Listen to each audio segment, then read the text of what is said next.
Salam dan bahagia. Bapak Ibu guru hebat, saat ini kami dari kelompok 3 SMA dan SMK akan memaparkan hasil ruang kolaborasi modul 2.1 pembelajaran untuk memenuhi kebutuhan belajar murid. Mengawali pemaparan ini, dengarkanlah pantun pembuka berikut ini. Ke pasar Minion beli dasi, tapi bingung cari yang serasi. Guru SMA, SMK sudah kolaborasi, sekarang siap untuk presentasi. Inilah kelompok 3 yang terdiri dari Bapak Steve Timbuleng dari SMK Negeri 1 Modo Inding, Ibu Yunita Kumayas dari SMK Negeri 1 Modo Inding, Bapak Swingli Leo dari SMA Negeri 1 Kumolembuai, Bapak Rian Cehawungau dari SMA Negeri 1 Motoling, Ibu Juliana Mantiri dari SMK Negeri 1 Maesaan. Kami dituntun oleh fasilitator dan pengajar praktik yang hebat dan luar biasa, yaitu Bapak M. Ilham SPD MPD selaku fasilitator, Ibu Susanti Mangkei SPD MPD selaku pengajar praktek, dan Ibu Viani Tambingon SPD MPD selaku pengajar praktik. Tugas kelompok dalam ruang kolaborasi kali ini yaitu menganalisis skenario pembelajaran yang mengimplementasikan pembelajaran berdiferensiasi yang beragam dengan bantuan pertanyaan-pertanyaan pemandu berikut ini. Pertanyaan pertama, dari skenario pembelajaran yang telah ditelaah, apakah kebutuhan belajar murid yang berusaha dipenuhi oleh guru tersebut?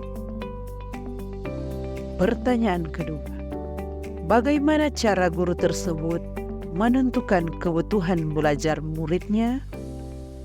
Pertanyaan ketiga, strategi pembelajaran berdiferensiasi apa yang digunakan? Pertanyaan keempat, bagaimana guru tersebut melakukan penilaian? Berikut skenario pembelajaran yang mengimplementasikan pembelajaran berdiferensiasi yang beragam. Situasi 4 SMA. Bu Derana adalah seorang guru biologi SMA. Ia mengajar murid-murid kelas 10. Adapun tujuan pembelajarannya adalah murid dapat menganalisis berbagai tingkat keanekaragaman hayati di Indonesia beserta ancaman dan pelestariannya.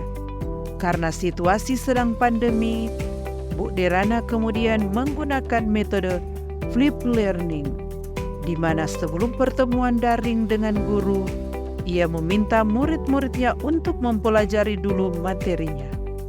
Bu Derana telah menyiapkan paparan tentang materi keanekaragaman hayati yang dapat diakses secara mandiri oleh murid-muridnya.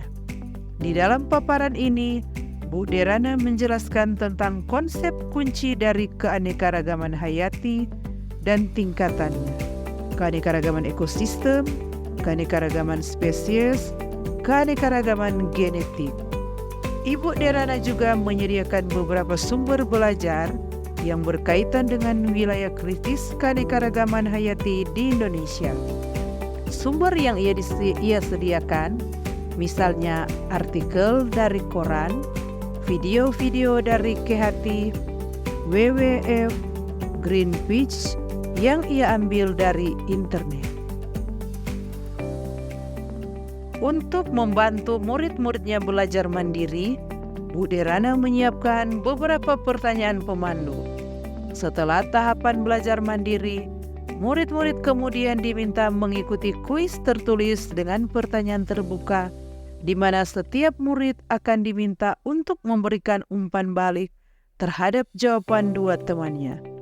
Bu Derana memastikan setiap anak mendapatkan umpan balik dari temannya. Ibu Derana lalu meminta murid membuat jurnal refleksi yang harus dilengkapi sebelum mereka masuk ke tahapan pembelajaran sinkron melalui pertemuan Google Meet.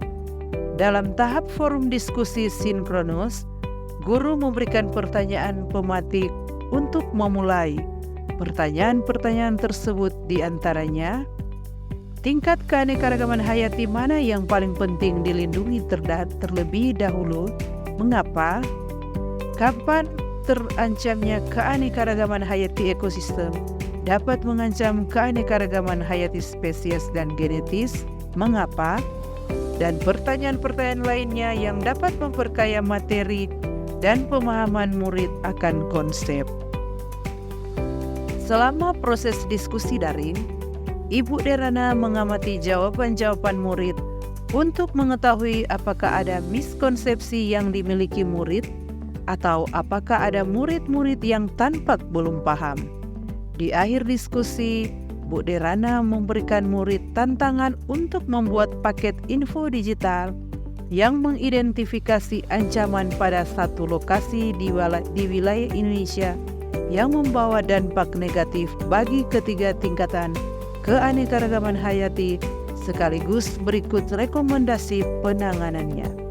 Bu Derana memperkenalkan murid memilih sendiri lokasinya berdasarkan kasus yang nyata terjadi di Indonesia. Bentuk paket info digital pun bebas sesuai kenyamanan murid. Misalnya video singkat, poster digital, situs web, rekaman suara, dan sebagainya. Asalkan semua informasi yang disajikan sesuai dengan rubrik penilaian yang diberikan dan telah didiskusikan bersama. Murid kemudian bekerja secara mandiri berdasarkan tenggang waktu yang telah disediakan. Selama murid-murid bekerja, Bu Derana juga menyediakan slot-slot waktu tertentu untuk bertemu dengan beberapa murid yang berdasarkan hasil penilaiannya masih memerlukan bantuan. Di dalam slot waktu khusus ini, Bu Derana menjelaskan kembali konsep-konsep serta memberikan banyak contoh. Setelah membaca dan menganalisis sebuah skenario pembelajaran berdiferensiasi, yaitu situasi 4 SMA, dan setelah melalui proses diskusi yang seru, menarik dan alot tapi menyenangkan, maka kami menyimpulkan jawaban sebagai berikut. Dari skenario pembelajaran yang telah ditelaah, apakah kebutuhan belajar murid yang berusaha dipenuhi oleh guru tersebut? Kebutuhan belajar yang berusaha dipenuhi oleh Ibu Derana adalah: pertama, kesiapan belajar; kedua, minat; ketiga, profil murid. Ibu Derana menggunakan flip learning sebagai solusi dari pandemi. Ibu Derana mempersiapkan murid untuk belajar mandiri sebelum masuk ke kegiatan sinkronus Google Meet.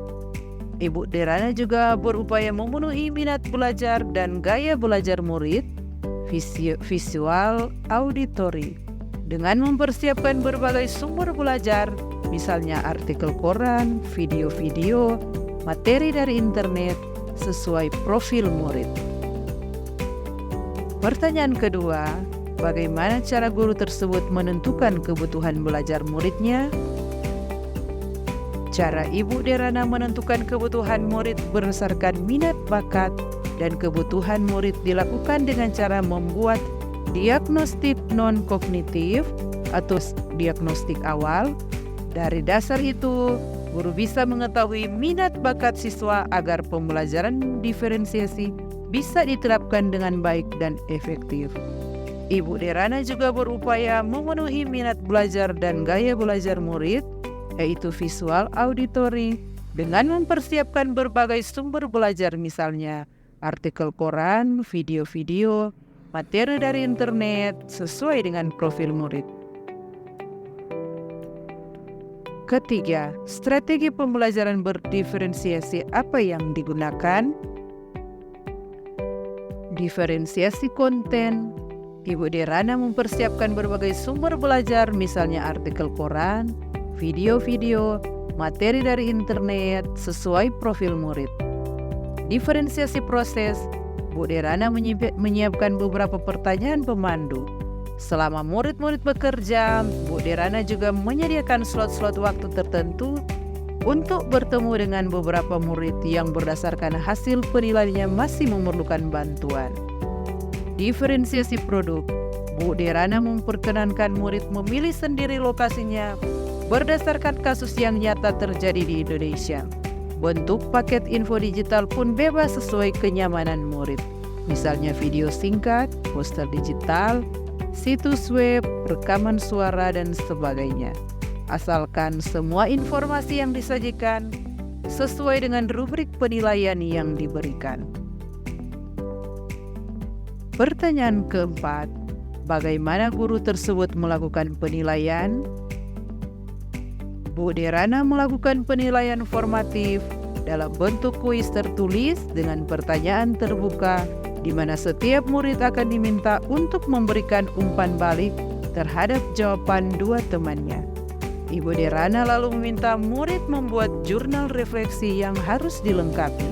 Selain itu, selama proses diskusi daring, Ibu Derana mengamati jawaban-jawaban murid dalam penilaian informal. Terima kasih, salam dan bahagia.